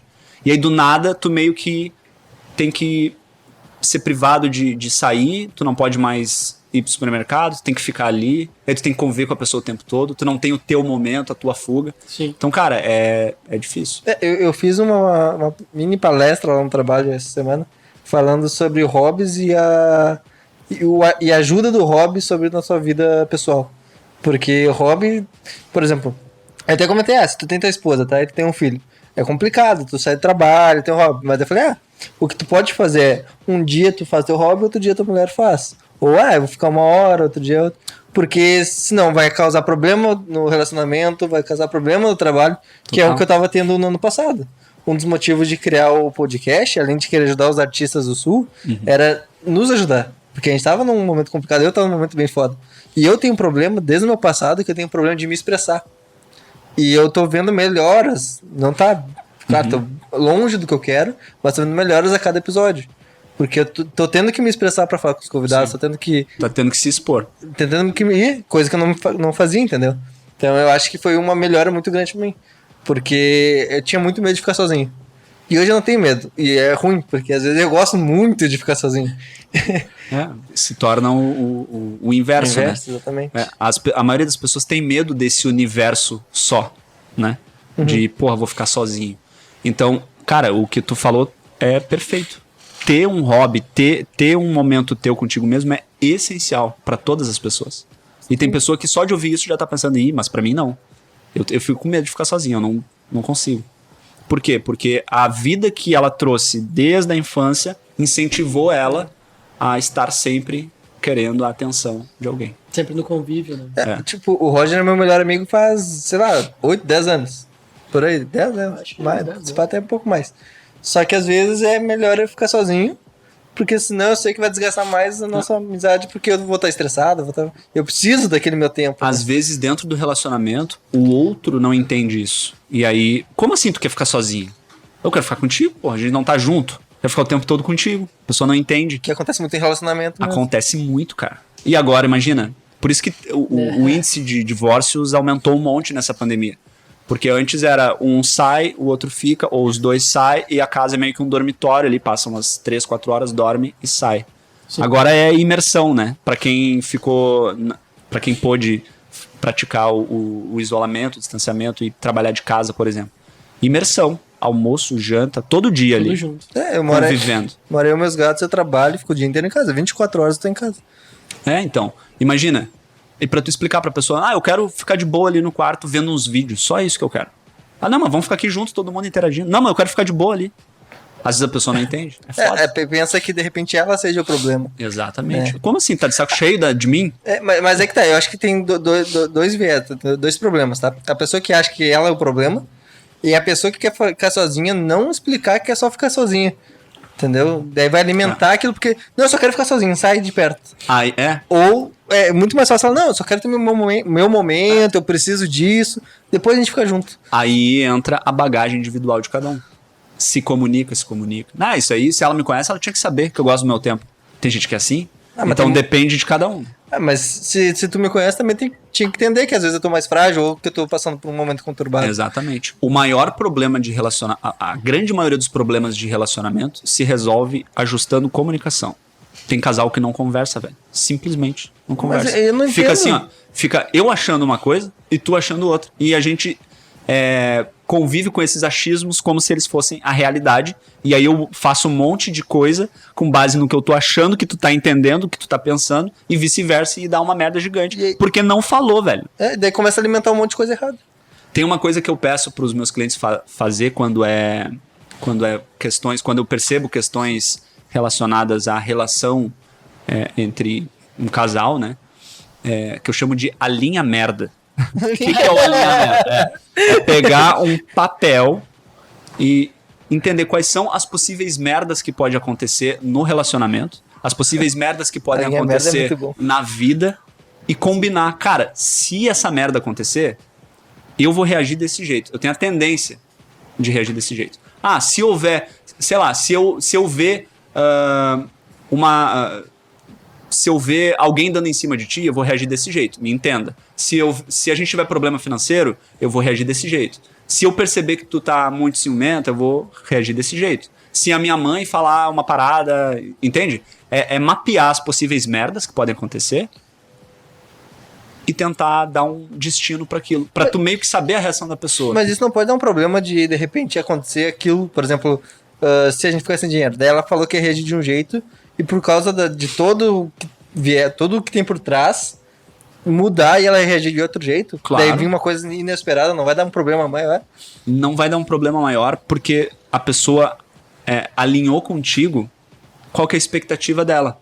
E aí tu tem que ter a flexibilidade de saber, porra, isso aqui é o que ela achava, mas o que tá acontecendo é tão forte que ela tá agindo diferente. Mas o que ela realmente pensa é isso. Porque às vezes a gente, na hora da emoção, fala um monte de merda que a gente não queria falar. Sim. E não é às vezes o que a gente pensa. É só um monte de coisa que tá acumulada com base no que a gente tá achando. Ou seja, a realidade da coisa é o que ela botou no papel ali. Só que às vezes ela não consegue lidar com aquilo. Sim. Mas o simples fato de tu saber aquilo já deixa o negócio mais tranquilo. Então, tipo assim, eu sei que a forma dessa pessoa reagir quando a grana tá curta é que ela fica muito apavorada e quer trabalhar loucamente. É uma pessoa que não pensa, por exemplo, em ter lazer, em ter momentos a dois quando tá sem grana.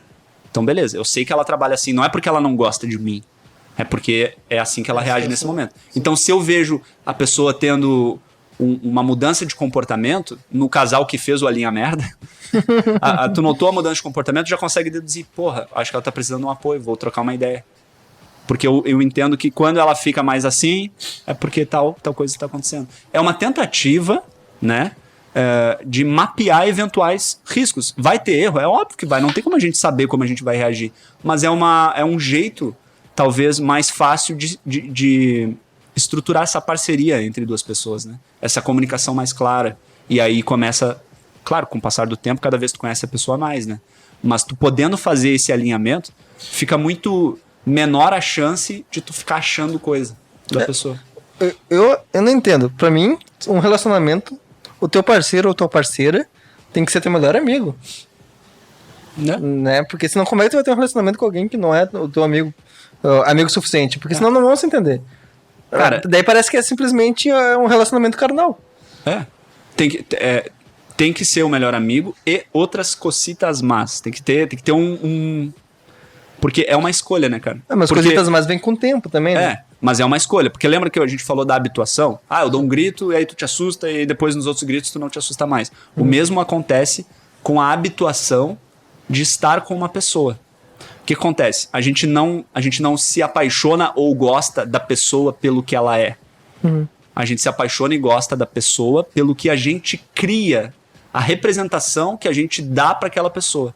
Então, tu alimentar essa representação ao longo de um relacionamento longo é um dos maiores desafios que tem. Porque se tu simplesmente ir vivendo, uma hora tu vai tratar a pessoa que tá do teu lado como um amigo. Se vocês não tiverem essa conexão, essa escolha todos os dias. Sim. Porque aí tu começa a questionar um monte de coisa. Então, é preciso esse alimentar, né? O dia após dia. Porque senão tu te habitua com a pessoa. Então, cara, é muito louco. Tu conhece a pessoa, tu tem uma visão sobre aquela pessoa e ao longo da vida tu vai conhecendo a pessoa, essa coisa vai mudando. E dependendo de como muda, acaba. Ou fica muito mais foda. Então, saber que tu pode construir isso, saber que tu pode escolher como tu te sente em relação àquela pessoa, saber que tu pode olhar para as coisas que tu quer olhar conscientemente, te dá muito mais facilidade de ter um relacionamento bom do que se tu simplesmente ir vivendo, sem saber que isso acontece. As pessoas não entendem porque que... acabou do nada o relacionamento. Nunca do nada. Isso não existe. Não existe. É muito louco. Então essas representações aí, Tem uma coisa até que eu vejo em pessoas que quando tu fica muito ansiosa e tá cheio de coisa, por exemplo, trabalha e estuda, que é um caso, grandes casos brasileiros de que trabalham e estuda, que deu alguma merda, ela já quer largar tudo. Né? Já quero sair do meu emprego, já quero parar esse meu estudo porque eu não tô feliz. Só que é simplesmente ansiosa porque ela tá cheia de coisas pra fazer. Como é que a pessoa pode lidar com isso? Porque senão, se ela não trabalhar essa melhora, toda semana ela vai querer largar, pode acabar largando e claro, vai se arrepender e vai ser muito pior. Como é que tu acha que ela pode... Cara, tem um exercício que eu sempre sugiro pra quem sofre de ansiedade e tem esse tipo de comportamento. O nome desse exercício é painel de controle. Painel de controle visual. Pega uma folha, traça uma linha vertical no meio, dividindo em lado esquerdo, lado direito. Lá no topo, cara, é bem simples. Escreve assim, não posso controlar. Do outro lado, tu escreve assim, posso controlar. E aí tu começa a mapear nas coisas que mais estão te incomodando. Então, por exemplo, no meu trabalho, sei lá, vamos pegar uma pessoa que, sei lá, trabalha numa empresa e aí tem chefe acima dela. Quais coisas no meu trabalho eu posso controlar? Aí bota ali na lista das coisas que eu posso controlar. Quais coisas do meu trabalho eu não controlo? Eu controlo se o chefe gosta ou não de mim? Não. Não controlo, boto lá. Eu controlo se eu vou atingir minha meta ou não vou? Talvez. Mais ou menos. Mas eu não tenho a certeza do futuro. Sim. Então, eu posso controlar e não posso. Eu colocaria no não posso controlar. E aí eu vou selecionando tudo que eu não posso controlar. Normalmente, tudo que não sou eu, tudo que não compete a mim, são coisas... Só a mim, né? São coisas que eu não posso controlar. Então eu vou encher essa lista de coisas que eu não posso controlar e vou parar e vou olhar pra mim. Mas o que eu posso controlar? Eu começo a colocar tudo que eu posso controlar. O horário que eu chego, o quanto eu me dedico em cada reunião que eu faço, o quanto eu estudo e aprofundo mais sobre aquele assunto. Isso eu posso controlar. A partir do momento que eu vejo o que eu não posso controlar e o que eu posso controlar, para a lista das coisas que não pode controlar, para cada uma delas que forem importantes, que normalmente é o pensamento que está fazendo a pessoa quebrar a cabeça, eu crio 3 maneiras de amenizar aquilo. Ou seja, eu não consigo resolver, mas eu posso amenizar. E para as coisas que estão no meu controle, 3 formas de resolver. Realmente, atitudes que vão fazer eu resolver aquilo que está me incomodando. Então, o exercício é o seguinte: pega o pensamento que está te atrapalhando e joga no painel de controle. Isso está na minha mão ou não está na minha mão? E o segredo é focar toda a tua energia em coisas que estão na tua mão. Legal, tá legal. Tu quer água aí, Roger? Não precisa. Valeu, Eu tô de boa. Eu posso abrir a janela aqui, Carlos? Cara, tu sabe que uma coisa que eu percebi que fez um alívio, me deu um alívio em relação à minha ansiedade. Tá de boa? Só que o problema é que eu percebi isso muito mais velho, tá, do que eu esperaria. Era a percepção de que eu não consigo controlar tudo. A ideia de controlar tudo é o que geralmente era um dos pontos que me dava mais ansiedade, porque a gente meio que tem uma ideia de que a gente consegue controlar tudo, né? Tipo, eu sei que eu não consigo controlar as ações das pessoas, mas eu posso tentar controlar o jeito que ela vai fazer aquela coisa, por exemplo, sabe? E daí a percepção de que tu não consegue controlar tudo. Tu consegue controlar as tuas ações, mas o restante é... O maior erro do ser humano é achar que ele pode controlar as paradas tudo. O que aconteceu nessa pandemia? Não temos controle de nada. Nada. Meu, uma doença tomou conta do mundo inteiro e não tem o que fazer, velho. Fica em casa, usa máscara. É tipo assim, usa máscara é algo, senão alguém vai morrer. Ou tu ou alguém da tua família. Sim. Imagina. Então a maior ilusão da pessoa que sofre de ansiedade é, na verdade, o maior artifício que ela tem é criar estratégias para ela achar que ela controla. E aí hoje, com o avanço da tecnologia, que é super positivo em vários aspectos, a gente tem a falsa sensação de ter controle sobre as pessoas, de ter controle sobre o que ela vai achar. Então aí a gente entra num assunto muito louco que é o poder que a tecnologia tem de influenciar o nosso comportamento. Então, eu consigo saber aonde a pessoa tá, porque ela fez o check-in, mas será que ela foi onde ela me disse que foi? E aí eu dou um jeito de rastrear a localização da pessoa, então eu vou me cercando de ferramentas que me dão controle. E eu me acostumo a meio que saber tudo que tá acontecendo. E quando acontece algo que eu não esperava, vou morrer. Entende? Então, esse exercício do painel de controle serve para tu cair na real e entender, cara, eu não posso controlar se o meu gestor é é uma desgraça e tá fazendo mal para mim. Eu não posso controlar. Eu posso controlar o que eu faço, o que tá na minha mão. Eu não posso controlar se a minha esposa tá me traindo. Eu posso controlar se eu sou o cara mais foda que ela podia ter do lado dela. É isso que eu posso controlar. Então, eu vou tentar me tornar isso, de alguma maneira, porque eu acredito naquele relacionamento. Então, quando tu começa a olhar para as coisas que estão na tua mão e para as coisas que não estão na tua mão, buscar uma maneira de amenizar, aí a chave começa a mudar. Inclusive, esse exercício é um exercício que eu trago para todo mundo que começa o processo de terapia comigo. O painel de controle tem que estar em dia. Tem que ser um jeito de pensar, quase uma filosofia de vida. Porque se um problema tem solução, eu não preciso me preocupar com ele. E se ele não tem solução, eu também não preciso me preocupar, porque não tem solução, porra. Sim. Então é uma maneira meio sistemática, meio fria, parece fria às vezes. Mas, cara, o que adianta eu saber o número de pessoas que estão vindo a óbito em razão da pandemia? O que isso faz eu sentir? Pô, o Henrique é insensível, o Henrique não quer saber. Não, cara.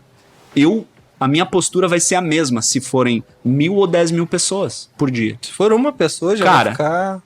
É só eu tomar consciência do que tá na minha mão. Eu não consigo mudar. Então, o que adianta eu saber esse monte de coisa? Isso vai me deixar muito mal, porque cada vez que eu ouço uma notícia dessa, eu crio a cena de alguém da minha família naquela situação. E aí a nossa mente é um diretor de Hollywood, mano.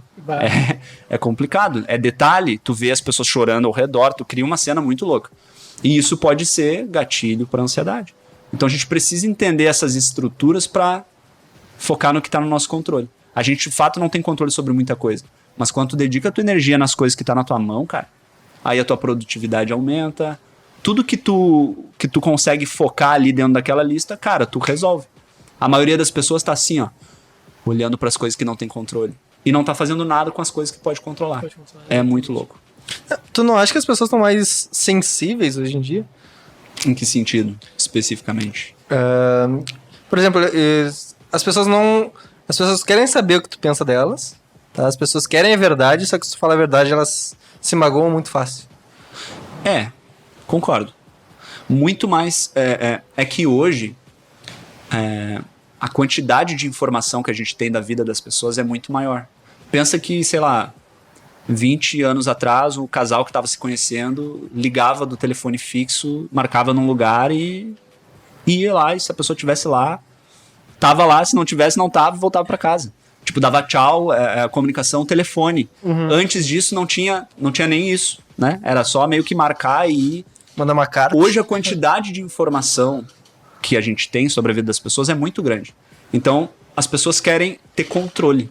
Acho que entra muito nisso. A sensibilidade que as pessoas têm cara, será que ele tá pensando realmente o que eu quero que ele pense de mim? O que eu preciso falar aqui pra ele pensar o que eu quero que ele pense de mim? Entende? Isso aumenta a sensibilidade. Porque quando tu descobre que a pessoa pensa completamente o contrário do que tu achou, aí tu fica magoadinho, fica com medo, fica, porra. Fica magoado aí. É foda. Mas então, assim, quanto mais informação a gente tem, maior é a nossa expectativa. A sensibilidade de emoção tá diretamente ligada à expectativa que tu tem. Expectativa que tu tem. A expectativa a gente cria, né? Como é que é trabalhar todo dia pensando que normalmente quem vem até a fazer as sessões contigo é porque tá meio fudido da cabeça. Correto? Falando de um jeito bem literal. Pô, tá fudido da cabeça. Não, a pessoa tá passando por um momento difícil. Alguma dificuldade, mas que tá com a cabeça um pouco, né? Cara, tá difícil de lidar. Como é que é saber que tu depende de ti, que tu pode, de repente, se tu fizer mandar um caminho errado, ela pode piorar? Porque cada passo que tu tem que dar tem que ser bem pensado. Como é que é ter isso pra ti hoje? É bizarro, cara. É bizarro. Até porque tu já passou por isso, que foi a questão que tu falou agora. É bizarro. O que tu dentro do processo é necessário estruturar muito bem o papel de cada um dentro do processo terapêutico. Porque se eu for me colocar como responsável pelas atitudes da pessoa que eu tô atendendo, eu não atendo. Então eu só vou seguir com o processo quando eu perceber que a pessoa entendeu que ela é a atriz principal, o protagonista daquele processo ali. Sim.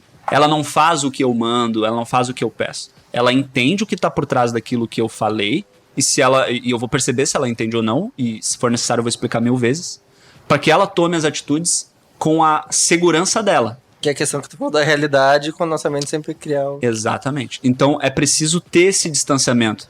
No início, eu entrava em parafuso, cara.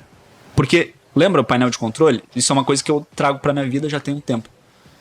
Eu ficava tentando controlar se a pessoa ia fazer as recomendações, se a pessoa ia conseguir superar, e eu comprava essa briga pra mim.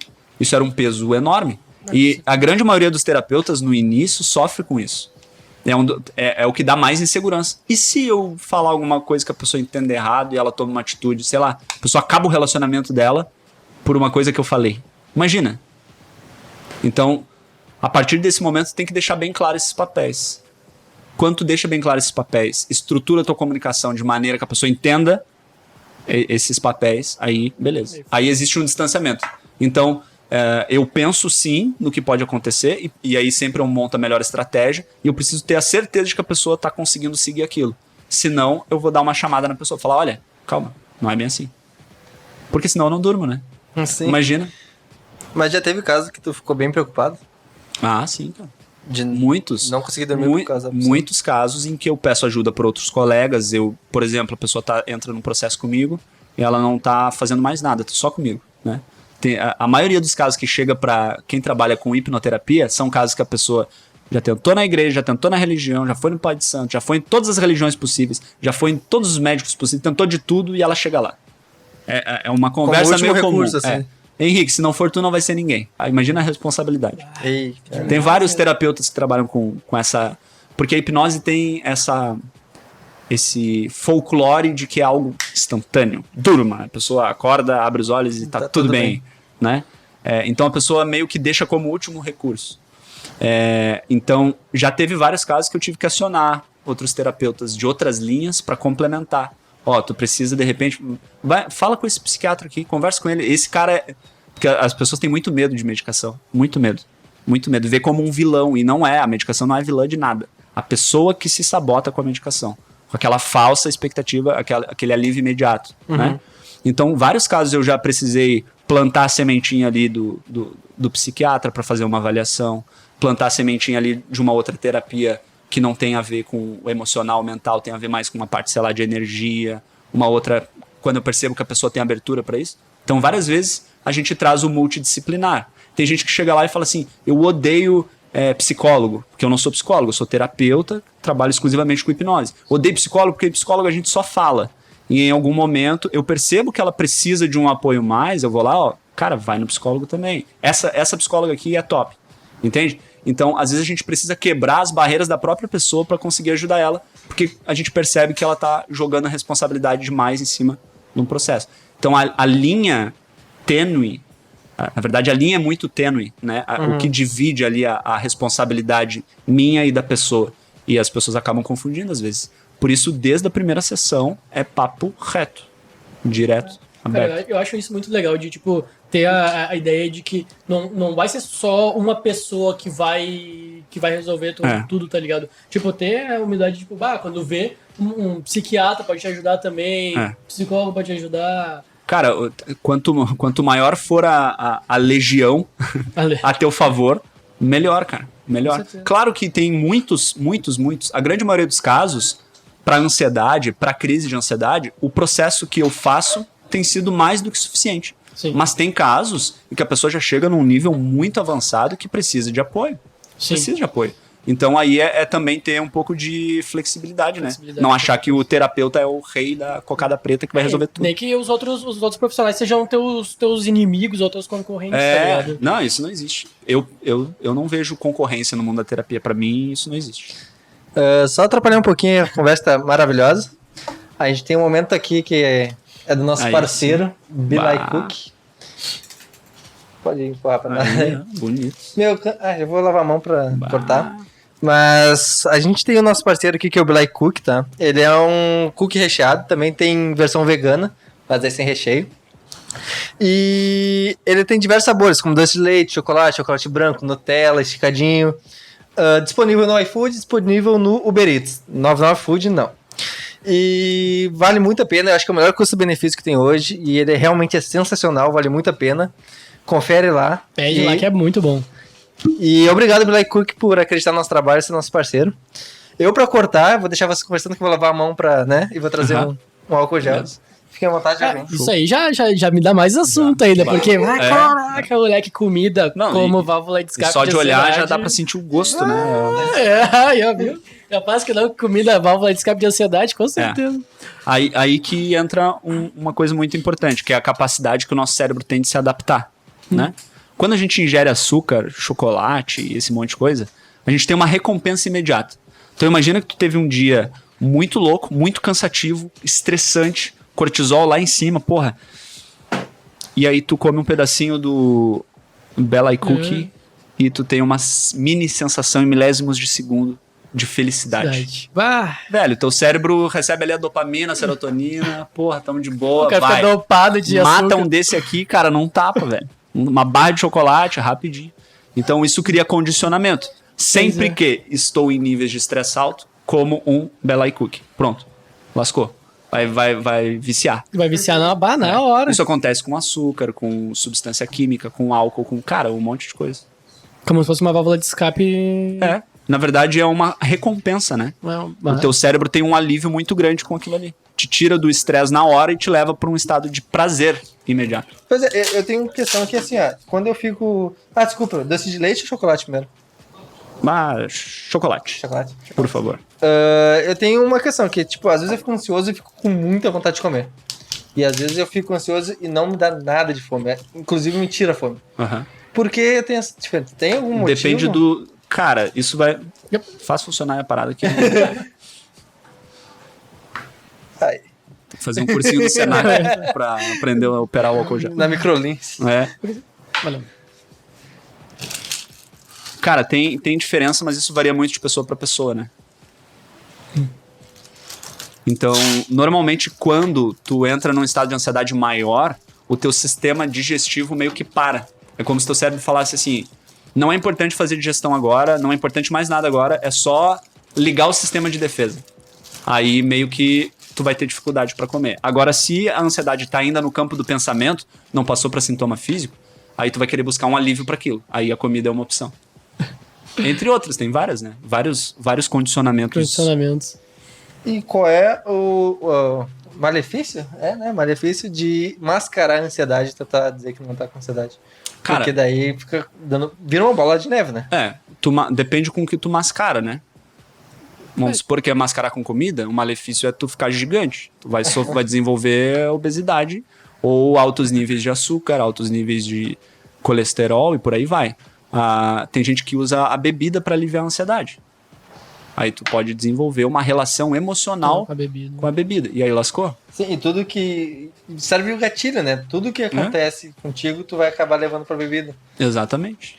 O que eu tinha Teu cérebro tem um caminho fácil. O que eu tinha de válvula de escape pra ansiedade, antes da pandemia, né? Era muito fazer exercício físico. Porque pra mim, me ajudava muito. Me fazia dormir melhor.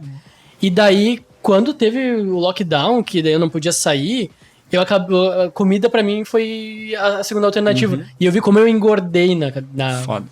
Nem me fala. Cara, a atividade física é a melhor coisa que tu pode fazer. Quem sofre de ansiedade e não faz atividade física, tá deixando de usar um ansiolítico grátis, natural que tem. Porque é um antídoto pra ansiedade. Quimicamente falando. É um antídoto. Então, cara, se quem tá ouvindo aqui sofre de ansiedade, vai fazer alguma coisa. Cara, pode ser uma caminhada de 10 minutos todo dia de manhã. Uma caminhadinha de 10 minutos já vai começar a te ajudar. É imediato a sensação de bem-estar que a atividade física traz. Né? Alimentação também, né? Tem uma grande... Total. Tá tudo conectado, né, cara? Pensa, por exemplo, na alimentação ali, café. Café é um energizante. O café te deixa ligado. Se tu é uma pessoa ansiosa, tu já é uma pessoa muito ligada. Então o café vai te deixar mais ligado. Se tu tá num momento que tá tendo muita crise, dá uma diminuída no café. E trata a ansiedade. O que acontece? No meu Instagram, por exemplo, eu abro quase todo dia perguntas e respostas. E o que eu percebo? Cara, eu tô morrendo de vontade de comer isso aqui. Daqui a pouco já vai. Ele tá me chamando. Pode comer. O que acontece? As pessoas querem saber se o sintoma que ela tá sentindo é ansiedade. E aí o que acontece? A pessoa descobre que é ansiedade. Opa, não, tu vai ficar sem. A pessoa descobre que é ansiedade e não faz nada, velho. Não faz nada. Então isso é uma das coisas que mais me tira do sério hoje, é a pessoa perguntar, dor no peito é ansiedade? Dor nos ombros é ansiedade? E aí eu respondo, e ela, beleza. E deu. Não faz nada, velho. Eu tô mais ansioso. Então assim, o entender se causa ansiedade ou se não causa, ajuda se tu for buscar tratamento. Porque se só saber o que aquilo ali pode te afetar e não fazer nada, não adianta nada. Não adianta nada. Então a pessoa quer ter controle. É ansiedade, viu? Pô, é ansiedade. Viu, mãe? Tô sofrendo de ansiedade.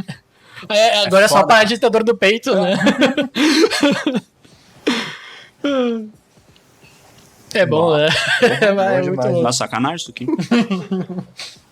Ele tem um que é com sorvete. Que daí é toda uma camada de chocolate embaixo, sorvete em cima... É um chocolate. Verdade, chocolate. Não é Nescau com leite condensado. Uma coisa que tu tinha falado antes, que da ideia de que a ansiedade não é uma doença. O que eu acabei querendo perguntar é que, tipo, teve muitas vezes que tu viu que a pessoa chegou lá dizendo que tinha ansiedade, mas que tu viu que a ansiedade não era exatamente o que estava ocorrendo, mas que fosse um efeito colateral. Uhum. Cara, grande maioria dos casos, tem que entender o seguinte: ansiedade sempre é um efeito colateral. Ela sempre é um sintoma de algo que na vida da pessoa não tá legal. Ansiedade é só uma resposta ao medo. O ser humano sente ansiedade quando tá com medo. Isso não é um problema, não é um transtorno. É uma resposta de defesa. Ou seja, quando eu tô em perigo, graças à ansiedade eu consigo me proteger. Se eu não tivesse ansiedade, eu não ia identificar perigos ao meu redor. Então eu ia ser o cara de boa, tá ligado? Tipo, sempre de boa. O cara com a arma apontando pro teu rosto fala, Atira aí. Cara. Ah, bonita, pistola, porra. Entende? Se não fosse ansiedade, a gente não ia identificar risco. A gente não ia identificar risco. Então, se a pessoa tá tendo transtorno de ansiedade, tem algo na vida dessa pessoa que tá gerando medo diariamente nessa pessoa. A gente precisa entender o que tá gerando medo, que momento que isso tá acontecendo. É o relacionamento que tá uma droga? É o emprego que tá uma droga? É medo de que alguém da família fique doente? Isso é um dos maiores causadores de ansiedade, o medo da morte. Tanto teu quanto das pessoas que tu ama, né? Sim. Então sempre tá ligado ao medo. Tratamento para ansiedade é sinônimo de aprender a lidar com o medo de uma maneira mais natural. Porque a reação ao medo tá exagerada. Aí vira transtorno.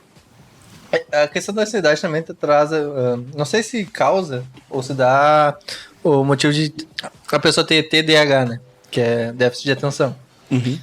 E o que tu acha das pessoas... Como é que é o nome da Ritalina? Tu acha... Cara, eu não sou o cara pra te recomendar ou desrecomendar qualquer tipo de medicação, porque... Mas o que tu acha? Tu acha que isso aí é só uma questão de mascarar o que tá acontecendo? Não, cara, o que acontece? Tu vai no psiquiatra, tu vai no médico. Qual que é a função do médico? Te ajudar a ficar melhor. Sim. O que ele tem de ferramenta? O remédio. Remédio. Então ele vai bater lá os sintomas, vai tentar te encaixar. Claro que varia de médico para médico, né? Tem médicos que te atendem em 5 minutos e tem médicos que te dedicam um tempo pro teu atendimento. Sim. Mas ele vai tentar enquadrar o que tu tá sentindo em algum quadro e vai solucionar esses sintomas através de medicação. Então não é que é mascarar, é que existe muito preconceito quando o assunto é medicação. Existe uma política sobre isso, né? Sim. Então o que tem que entender? Tu chegou no médico, ele vai tentar resolver aquele problema, dependendo da abordagem do médico, da maneira mais rápida possível.